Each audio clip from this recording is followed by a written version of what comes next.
their version of the NBA play-in tournament. I just think it does damage to the credibility of it. And to Ralph's point, like once you start pissing people off enough, they may stop watching. It is very reminiscent to me of the BCS. The BCS is like, we're going to do this whether you like it or not, and we're going to ram it down your throats, and we're going to make it as complicated as possible with 8 computer rankings and this and that. And I thought the beauty of the 4-team CFP was very simple, very easy to understand. Even the initial version of the 12-team, I think, was for the most part, though I think the buys was a little confusing, and now they've changed that. I mean, what's being talked about right now is just an absolute mess, and no other major U.S. sport has a postseason like that. Yeah, all I'll add is, because I pretty much agree with Stu, it's not the expansion alone that is the problem. It's how they're doing it. If they sit 16 teams, it looks like they could fix all the problems, or at least the issues that they came up with last year, right? If you go to 16 teams, you have your bunch more SEC teams in there, so the SEC teams their schedule strengths are being honored, and I don't really understand why it can't just expand to 16 without all these other appendages to it. The other point I would say is, if they made a lot more money, Ralph, would you understand it? If they were making more money to add all these other games, you mean? Yeah. To his point, it's not going to be big. Like, so at the time they agreed to the new contract last year, Andrew Marchand on our site reported that ESPN values those new first-round games, the 4 on-campus games last year, $25 million apiece. So that's $100 million of new revenue being shared amongst 70 schools, right? I don't think the Big Ten playing games are going to be worth any more than that. But in these schools' minds right now, because of rev share, oh my gosh, how are we going to afford to pay the players? We're going to have to, Oklahoma just announced their It is another revenue stream. Keep in mind, when the SEC was up, I think ESPN, SEC took less money, didn't open up the bidding. Fox, again, full disclosure, I worked for Fox. That was not open, right? That was basically, we're going with ESPN, and there wasn't like an open bidding process, from what I understand. There was also this notion going into last year that people were going to, it was initially projected that they were going to triple the playoff, triple what they made in the last deal when they went to 12, and I think they were close to that. And this idea that TV networks were going to fall over, ESPN ended up being the only one to make a bid. So now they're scrounging for a little bit more here or there. And that's what I'm wanting to do. Is like rev share. It's like mode of, if you can find $2 million extra a year, if you're Alabama, you can find $2 million extra a year right now, you'll do it. Like they're that desperate for money, even at the highest level. Here's all I'll say, guys, to wrap up my contribution here, I think, is, again, playoff expansion in general doesn't necessarily bother me. The idea of a playoff doesn't bother me at all. I was pro-playoff. I like the idea of 12. The problem has always been conference realignment made the playoff, the 12-team playoff, dated before it was even played. And conference realignment right now, and the consolidation of these big brands and turning the Power 5 into a Big 2, which is essentially what's happening, not just a Power 4, but actually a Big 2, that has scrambled everything related to the playoff and made all of this much more confusing. I don't view the creation of a multi-team playoff and playoff expansion as the thing that's pulling down college sports and college football in particular. I view conference realignment as sort of the root evil here, and all of its tentacles are now bringing down, what should be relatively easy answers for some of this stuff are becoming more complicated because of the alignment of the conferences. Yeah, I think people throw a lot.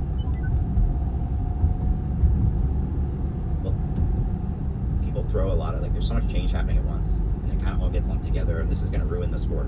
And it's NIL, portal, realignment. Maybe CFP comes into it, but I've seen no evidence. We've had the portal and NIL for 4 years now. I've seen no evidence that it's actually affecting interest on Saturdays. It might make you really mad in June when there's nothing else to talk about, but come the fall, people watch the games, and if anything, I thought helped a little bit with parity last year. It's realignment. If this sport goes down the NASCAR fate, it's going to be because they went one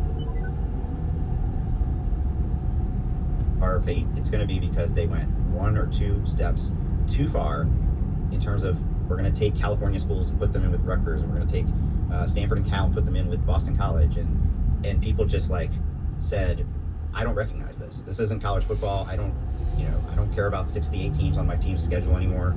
And to your point, Ralph, and then that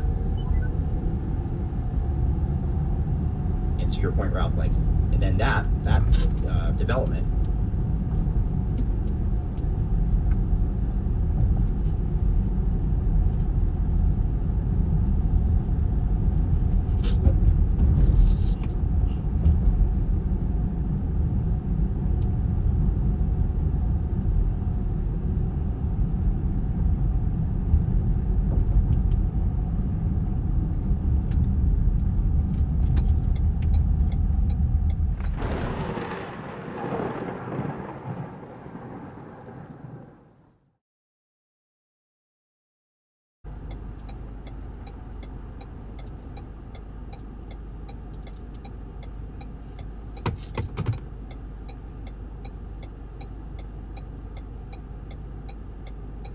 now lead to them degrading the postseason.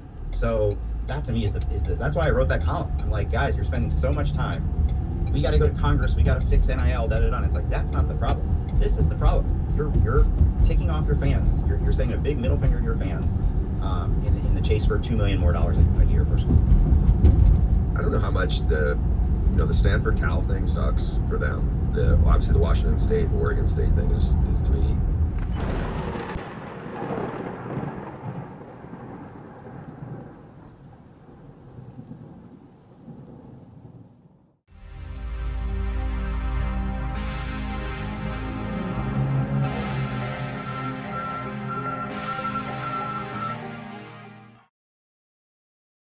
I just feel like for the most part, they've adapted to that. The ones who get left behind, which are some of those.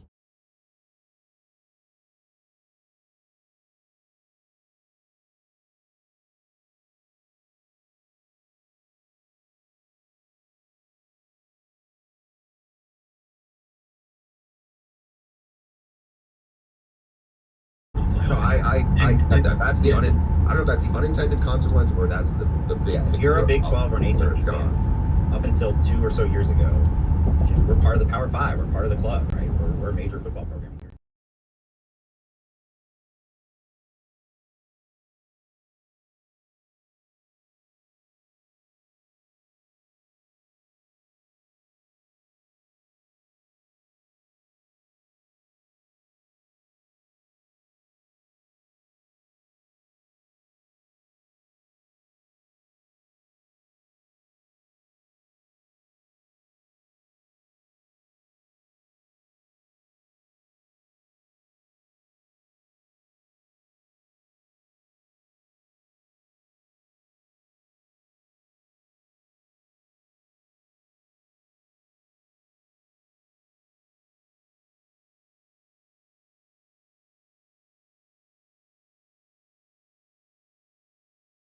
Your season ticket schedule comes out, and you're like, what? There's like 2 games out here I care about.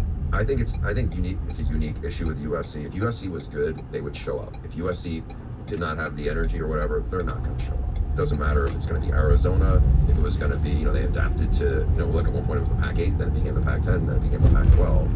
I wouldn't use USC as that example, because if they're really good, their fans are going to be engaged. If they're not, their fans are going to be like, I'll go watch the Dodgers, or I'm not going to the Coliseum. I think that's a separate thing. But I do agree. I mean, the unintended consequence of basically the Super League model, which your old friend Andy, I feel like, was banging the drum for, 10 years ago, or at least the banging the drum about. That's where I feel like, we've gotten to this. Maybe it's happened faster than people thought. Maybe it didn't happen as fast.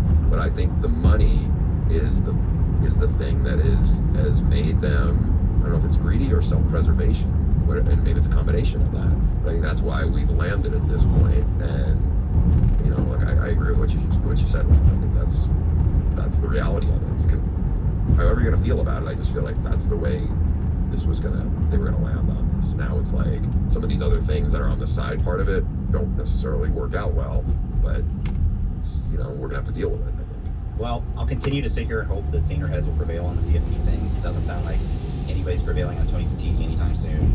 And Greg Sankey, we're not sure yet, but has not yet backed down.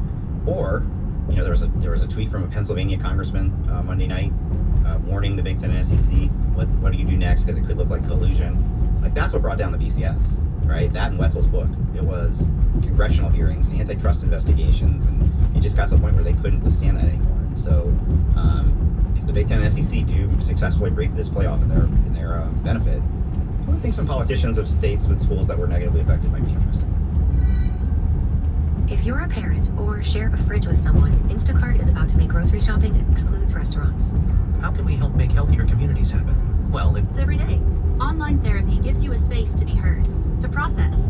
Why don't you say we get into the mailbags? Let's do it.